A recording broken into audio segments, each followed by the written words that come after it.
नमस्कार दोस्तों, एक बार फिर से आप सभी का देव विद्यापीठ के खूबसूरत प्लेटफॉर्म पे स्वागत करते हैं। दोस्तों, हमने पिछले अध्याय में पहला अध्याय पढ़ लिया था, क्या कब कहाँ और कैसे। ठीक है, तो आज के इस वीडियो में हम दूसरा जो चैप्टर है, आखेट खाद्य संग्रह से भोजन उत्पादन तक, ठीक, जो ये चैप्टर है इसके बारे में डिस्कस करने वाले हैं, यानी कि इसके बारे में समझाने वाले हैं। यह चैप्टर एकदम बेसिक से आपको पता चलेगा क्या कहा है इसमें। तो चलिए हम वीडियो को शुरू करते हैं, ज़्यादा देर आपका ज़्यादा टाइम नहीं खर्च करते हैं, ठीक ना। चलिए हम शुरू करते हैं। एकदम आसानी से बताऊंगा, जो भी डाउट होगा आपको कमेंट कीजिएगा, मैं रिप्लाई देने का पूरा कोशिश करूंगा, ठीक ना। ये देख सकते हैं आप, तुषार बैठा हुआ है, ठीक। तुषार की रेल यात्रा। तुषार अपने एक रिश्तेदार की शादी में दिल्ली से चेन्नई जा रहा था, ठीक ना। तुषार जो है, आप लोगों के यहाँ भी कोई शादी रिश्तेदारी में पड़ती होगी, तो उसी तरह से एक तुषार नाम का लड़का है, वो रेलगाड़ी में बैठकर दिल्ली से चेन्नई जा रहा था, ठीक ना। रेल में उसे खिड़की वाला सीट मिल गई। जब वो ट्रेन में बैठा तो उसे खिड़की वाली सीट मिली, जहाँ से वह बाहर का नज़ारा देखने में मग्न हो गया, ठीक। वहाँ से वह बाहर का नज़ारा देखने में मगन हो गया।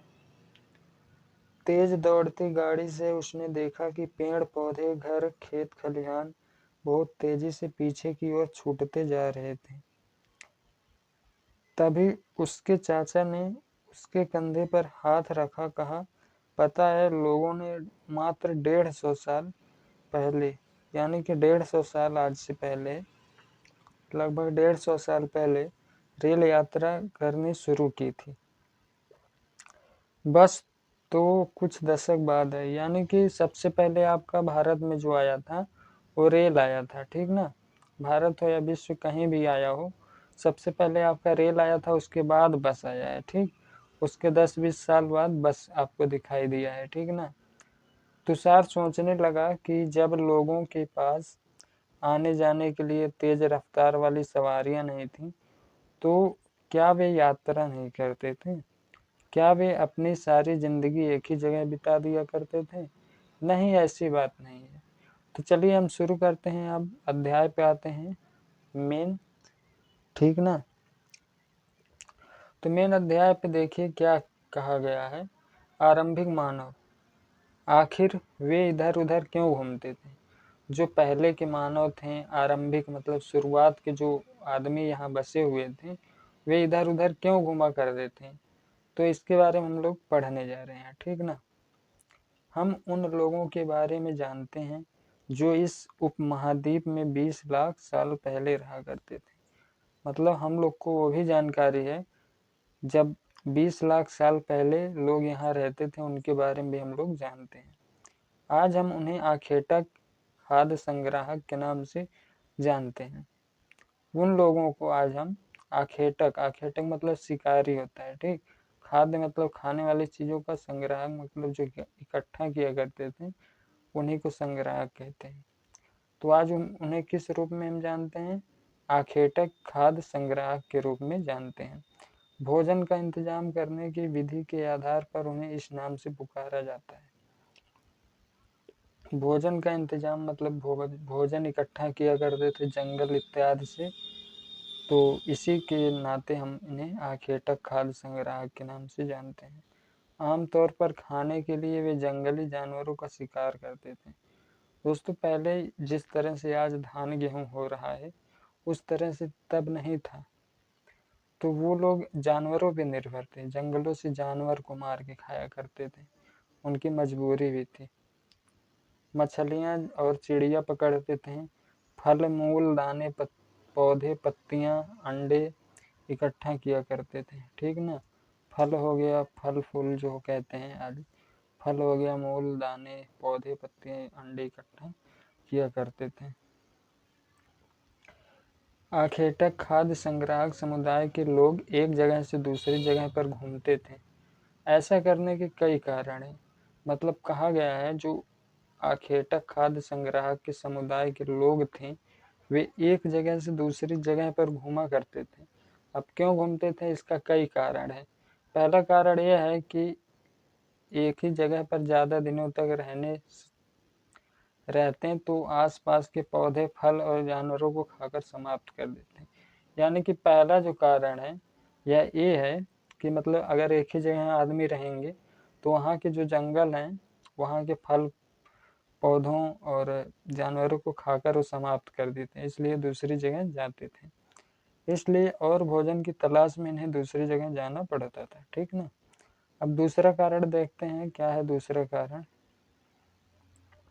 दूसरा कारण यह है कि जानवर अपने शिकार के लिए या फिर हिरण और मवेशी अपना चारा ढूंढने के लिए एक जगह से दूसरी जगह जाया करते थे, इसलिए इन जानवरों का शिकार करने वाले लोग भी इनके पीछे जाया करते थे। तीसरा कारण इनके इधर उधर जाने का यह था कि जानवर अपने शिकार के लिए या फिर हिरण और मवेशी अपना चारा ढूंढने के लिए एक जगह से दूसरी जगह जाया करते थे। इन जानवरों का शिकार करने वाले लोग भी इनके पीछे जाया करते थे। मतलब कहने का तात्पर्य यह है कि दूसरा कारण यह था कि जो जानवर हैं वो हमेशा तो एक ही जगह घास रहेगा नहीं, तो वहाँ जब घास खत्म हो जाता था जहाँ जानवर रहते थे तो वे जानवर जो हैं अपना चारा इकट्ठा करने के लिए या खाने के लिए अलग जगह जाते थे। तो अलग जगह जब वो जाते थे तो जानवरों का शिकार करने के लिए उनके पीछे जो प्रारंभिक लोग थे खाद्य संग्राहक थे वे भी उनके पीछे जाया करते थे। दूसरा कारण ये है। ठीक, चलिए आगे देखते हैं तीसरा कारण। तीसरा कारण यह कि पेड़ों और पौधों में फल फूल अलग अलग मौसम में आते थे, इसलिए लोग उनकी तलाश में उपयुक्त मौसम के अनुसार अन्य इलाकों में घूमते होंगे। तीसरा कारण यहाँ दिया गया है कि जब आप लोग देखे होंगे कि मौसम में जैसे सेब किसी अलग सीजन में उगता मतलब फल फल लगता है उसका, और आम किसी और समय में फलता फूलता है, तो इसी तरह से सीजन के हिसाब से पेड़ पौधे में फल फूल आते थे मौसम के हिसाब से, इसलिए वे जिस तरह का मौसम था उसी हिसाब से इधर उधर एडजस्टमेंट अपना किया करते थे। और चौथा कारण यह है कि पानी के बिना किसी भी प्राणी या पेड़ पौधे को जीवित रहना संभव नहीं होता, और पानी झीलों झरनों तथा नदियों में ही मिलता है। यद्यपि कई नदियों और झीलों का पानी कभी नहीं सूखता, कुछ झीलों और नदियों में पानी बारिश के बाद ही मिल पाता है, इसलिए ऐसे झीलों और नदियों के किनारे बसे लोग सूखे मौसम में पानी की तलाश में इधर उधर जाना पड़ता था। चौथा कारण यह है दोस्तों कि जब आप लोग देखे होंगे बिना पानी के कोई जीवित रह नहीं सकता। ठीक ना। तो नदी व झील एक जगह जब थे तो वहाँ के पानी भी कभी कभी सूख जाते थे, तो इसलिए भी उन्हें एक जगह से दूसरी जगह जाना पड़ता था। ठीक है, चलिए आगे देखते हैं।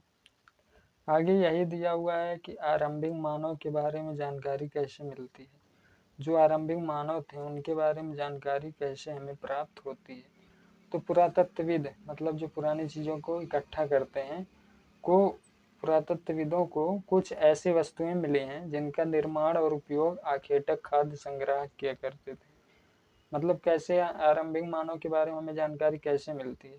तो जो पुरातत्व हैं जो पुरानी चीज़ों को जानते हैं, पुरानी चीज़ों को ले करके मतलब पुरानी चीज़ों को इकट्ठा करते हैं उन्हें पुरातत्वविद कहते हैं।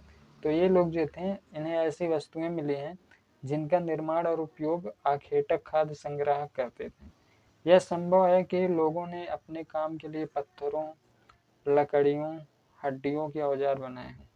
यह हो सकता है मतलब संभव था कि जो लोग शिकार करते थे वे अपना हथियार पत्थरों लकड़ियों और हड्डियों से बनाए होंगे। इनमें से पत्थरों के औजार आज भी बचे हैं। पत्थरों के जो देखिए जो लकड़ियाँ होती हैं वो की औजार ज़्यादा दिन नहीं चलते, सड़ जाते हैं, लेकिन पत्थरों के जो औजार थे आज भी बचे हुए हैं, क्योंकि पत्थर सड़ता थोड़ी ना है। इनमें से कुछ औजारों का उपयोग फल फूल काटने, जो पत्थर या फिर लकड़ी या हड्डी से बनाए हुए औजार थे इनमें से कुछ औजारों का उपयोग फल फूल काटने के लिए, हड्डियों और मांस काटने के लिए, पेड़ की छाल और जानवरों की खाल उतारने के लिए किया जाता था। कुछ के साथ हड्डियों या लकड़ियों के मुट्ठे लगाकर भाले और बाण जैसे हथियार तैयार किए जाते थे। कुछ के साथ हड्डियों या लकड़ियों के मुट्ठे लगा करके भाले या बाण जैसे हथियार तैयार किए जाते थे, ठीक ना। कुछ औजारों से लकड़ियां काटी जाती थी, जैसे आजकल कुल्हाड़ी है, लकड़ी काटने की काम आती है। इसी तरह से पत्थर या फिर हड्डी से कुछ ऐसे बनाते थे वो सब प्रारंभिक मानव, जिससे लकड़ियां काटी जाती थी। लकड़ियों का उपयोग ईंधन के साथ साथ झोपड़ियां और औजार बनाने के लिए किया जाता था। लकड़ी का उपयोग कहाँ किया जाता था? ईंधन के साथ साथ, मतलब जलाने के लिए, खाना पकाने के लिए किया जाता था। इसके साथ साथ झोपड़ियां और औजार बनाने में भी किया जाता था। यहाँ आप देख सकते हैं पत्थर के औजार हैं, ये पत्थर का औजार है, ठीक ना। ये आपको स्क्रीन पे दिख रहा होगा, पत्थर का औजार है। इससे क्या करते थे, जो वृक्ष होता है उसकी खाल उधेड़ने के लिए करते थे, ठीक ना। देखिए यहाँ लिखा हुआ है, पत्थर के औजारों का उपयोग बाएं, जो मतलब इधर है वो दायां है, इधर जो है बायां। तो बाएं जो है इंसान के खाने योग्य जड़ों को खोदने के लिए किया जाता था। ये जो पत्थर है इससे जड़ खोदा जाता था, ठीक ना। जड़ों में खाने वाली चीजें मिलती थी पहले। और जो दाएं है यानी कि ये है, जानवरों की खाल से बने वस्त्रों को सिलने के लिए किया जाता था। आज तो सुई का प्रयोग करते हैं, लेकिन इस सुई की तरह नुखार है, यहाँ देख सकते हैं, ठीक। ये पत्थर इससे सिलने का काम करते थे वस्त्र को, ठीक। आशा करता हूँ इतना समझ में आया होगा। आगे नेक्स्ट वीडियो में आगे का जो हेडिंग है वो पढ़ेंगे। आशा करता हूँ समझ में आ गया होगा। तो मिलते हैं नेक्स्ट वीडियो में, और जो भी आपको डाउट हो उसके बारे में कमेंट करें, मैं कमेंट में रिप्लाई ज़रूर दूंगा, और साथियों को शेयर करें।